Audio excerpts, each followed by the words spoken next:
मित्रांनो, जे आज सकाळी या उबेरने केलंय, तर मित्रांनो हा एक म्हणजे त्यांनी असं असं होऊ शकतं का, त्यांनी ट्राय म्हणून केलं असेल की बाबा चला बघू की ड्रायव्हर लोक या रेटमध्ये काही ट्रिप ॲक्सेप्ट करून बघतात का, असं केलं असेल का त्यांनी? कारण की असं नसू शकते, कारण की सगळ्याच ट्रिपला तोच रेट होता.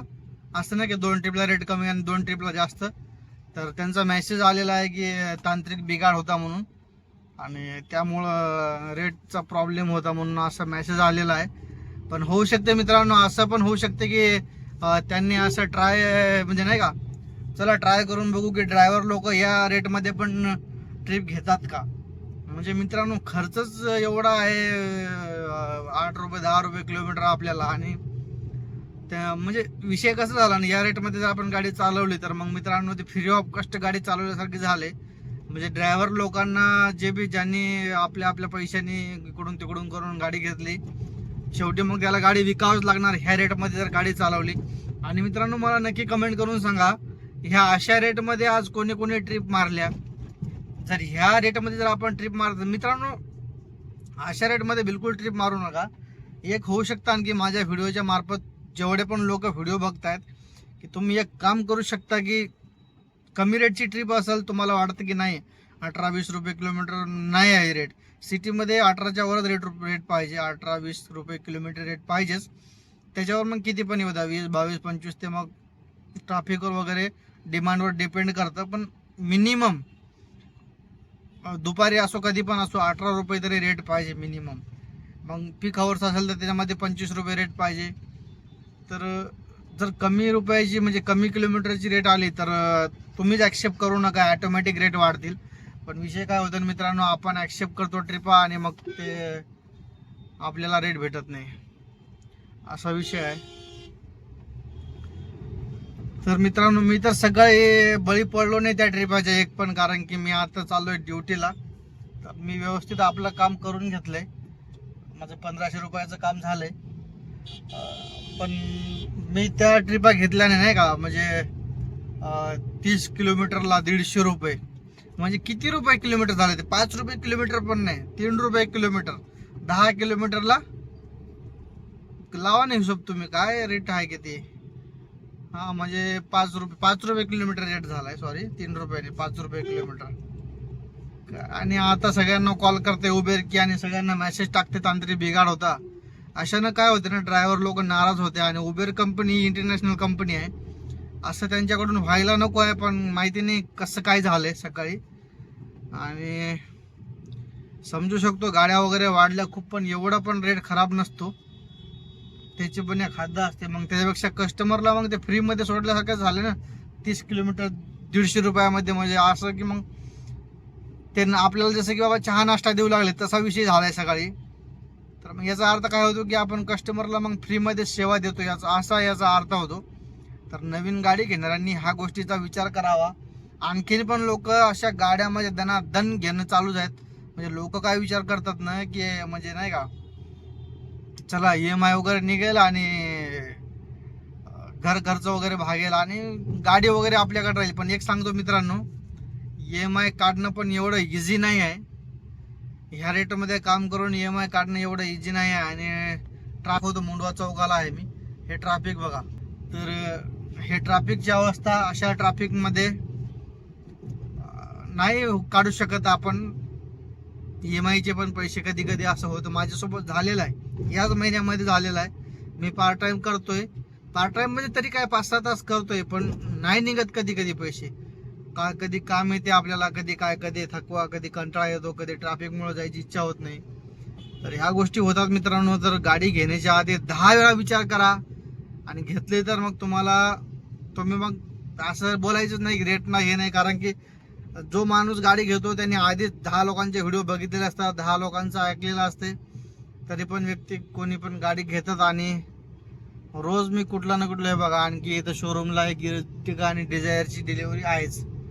तर असा विषय आहे. मी आता चाललोय ड्युटीला मगरपट्टामध्ये, मी जिथून गाडी घेतली होती ना तिथं आहे मी सध्या. तर 2 गाड्या लागलेल्या आहे आणखी डिलिव्हरीसाठी. तर घेणाऱ्यासाठी असं काही नाही, रोजगार आहे बघा.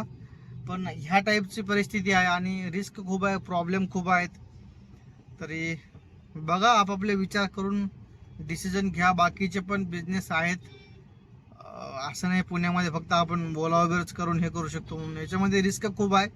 आणि मित्रांनो, खरं सांगतो मी, रोज गाडी चालवायची इच्छा होत नाही. मला पण वाटायचं आधी, आणि आधी मी गाडी चालवली पण, आधी मी गाडी चालवली पण डेली. पण आता मित्रांनो, तुम्हाला खरं सांगतो की रोज असं मनातून खरंच उठून जायचं आणि काम करायचं मनातून इच्छा होत नाही. पण शेवटी कसं आहे मित्रांनो, जावं लागतं आपलं. मग आपण परिवार आहे, ते EMI ह्या सगळ्या गोष्टी आहेत, त्यामुळं उठून जावं लागतं कामाला. पण रोज इच्छा होत नाही. आता मला वर्षाच्या वर झाले. सुरुवातीला मी जायचोय रोज, पण आता रोज जाणं होत नाही मित्रांनो, असा विषय आहे. तर ह्या गोष्टीचा विचार करा. म्हणजे उबेरच नाही, सगळ्याच कंपनीचा तो प्रॉब्लेम आहे. रेट कुठल्याच कंपनी देत नाही आहे. आणि विषय कसा आहे मित्रांनो, आणखी एम्प्लॉई लोक पण आता येताना जाताना बिझनेस करायला लागलेले आहेत. त्यांच्याकडे ते ॲप आहेत, येस राईड वगैरे. त्याच्यामध्ये एम्प्लॉई लोक शेअरिंगमध्ये कॅब बुक करून जातात. तर तिथे एक बिझनेस काढलाय. परत मी असं ऐकलंय की रॅपिडोमध्ये व्हाईट प्लेटच्या गाड्या पण अटॅच होतात, असं मी ऐकलंय. तर मग हे अशा गोष्टी होऊ लागल्या. आणि व्हाईट प्लेटवाले पण खूप बिझनेस करते असं मी ऐकते. मग असा बिझनेस डायव्हर्जन झाला इकडं तिकडं, त्यामुळं बिझनेस कमी आहे. आणि एखादा दिवस असतो की ट्रिपा खूप साऱ्या असत्या, त्या दिवशी मग बिझनेस होऊन जातो. आणि त्या एका दिवसाच्या बेसवर आपण गाडी घेऊ शकत नाही. म्हणून मित्रांनो, मी जॉब सोडत नाही. नाही तर याच्यामध्ये जर एवढी कमाई असती तर हे बघा, मी चाललोय ड्युटीला, सेकंड शिफ्टला आलोय मी. तर मित्रांनो, यामध्ये जर म्हणजे मी 1 वर्ष केले ना, मला सगळ्या गोष्टी कळाल्या. जर याच्यामध्ये या बिझनेसमध्ये जर म्हणजे खूप जास्त पैसा असा आम्हा म्हणजे खूप जास्त पैसा राहिला असता, तर मग मी कशाला जॉब केला असता, मी सोडून दिला असता ना जॉब, आणि मग मी याच्यामध्येच निघालो असतो. पण असं नाही मित्रांनो, खूप प्रॉब्लेम्स आहेत. एवढं इझी नाही आहे, म्हणून रोज कामावर जाण्याची इच्छा होत नाही. आणि आता कसं आहे, आपल्याला पण तेच आपलं टार्गेट आहे, आपली गाडी नील करून घ्यायची. आणि ठीक आहे, मग जोपर्यंत चालेल तोपर्यंत चालेल, नंतर गाडी मग आपण घरीच वापरायची. असंच जर चालू राहिलं तर मी पुढच्या वर्षी डायरेक्ट आपलं म्हणजे, जर ही अशीच परिस्थिती राहिली आणि याच्या समोर काय होते काय नाही बघू, जर असं राहिलं तर मग आपल्याला डायरेक्ट गाडी पुढच्या वर्षी कमर्शियलवरून डायरेक्ट आपल्याला प्रायव्हेट करून घ्यायची, व्हाईट प्लेट करून घ्यायची गाडी, आणि मग बस घरी वापरायचं मग. कारण की जर आपल्याला पुरत असेल तर करून फायदा आहे, नाहीतर मग काही फायदा नाही, असा विषय आहे. मी काय मित्रांनो कोणाला असं म्हणजे सजेशन वगैरे देत नाही. जे माझा अनुभव आहे ते मी शेअर करतोय. बाकी खूप लोकांचे मग कमेंट्स वगैरे येतात, अरे तू घेतले, तू चालवतो, आम्ही का बरं नाही कमवायचे. तुम्हाला घ्यायचे असेल, तुम्हाला कमवायचे असेल तर तुमचं वेलकम आहे, तुम्ही घेऊ शकता, कमवू शकता. पण मी माझा एक अनुभव सांगतोय आणि सगळ्या ड्रायव्हर लोकांची व्यथा मी तुमच्याशी शेअर करतोय. बाकी दुसरं काही नाही मित्रांनो, ही परिस्थिती आहे. आणि जसं दिसतं ना तसं नसतं, म्हणून जग फसतं. हे खोटं नाही, एक खरीच गोष्ट आहे. बाकी आपापली इच्छा मित्रांनो. अशा प्रकारे मगरपट्टामध्ये एंटर झालेलो आहे मित्रांनो. आणि सेकंड शिफ्टसाठी आता आपण रेडी आहे, 3 वाजत आलेले आहे. तर जाऊ आता ड्युटीला, शिफ्ट करू आपली सेकंड, आणि नंतर मग परत उद्या सकाळी जावं लागेल कामाला. आता तुम्ही म्हणसाल की राव तुम्ही करताय 1,500 रुपये कमावले तुम्ही, पण मित्रांनो तुम्ही बघा ना, त्यामध्ये माझा गॅसच गेला असेल 500-550 रुपयाचा. 500 रुपयाचा तर गेला असणार गॅस. आणि रिचार्ज पकडा, उबेर केले मी 150 रुपयाचा, आणि रॅपिडोची एक ट्रिप मारली ते कमिशन 200 रुपयाचा रिचार्ज पकडा तुम्ही.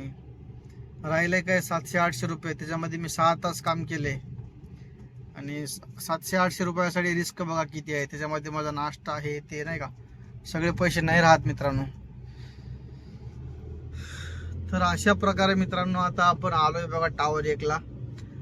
तर नक्कीच मित्रांनो व्हिडिओ कसा वाटला नक्कीच कमेंट करून सांगा. भेटूया आपण नेक्स्ट व्हिडिओमध्ये. आजचा व्हिडिओ मित्रांनो आपण इथंच संपवू. नक्कीच व्हिडिओ आवडला असेल तर व्हिडिओला लाईक करा. भेटूया नेक्स्ट व्हिडिओमध्ये. आता आपण चाललोय कंपनीमध्ये इथून.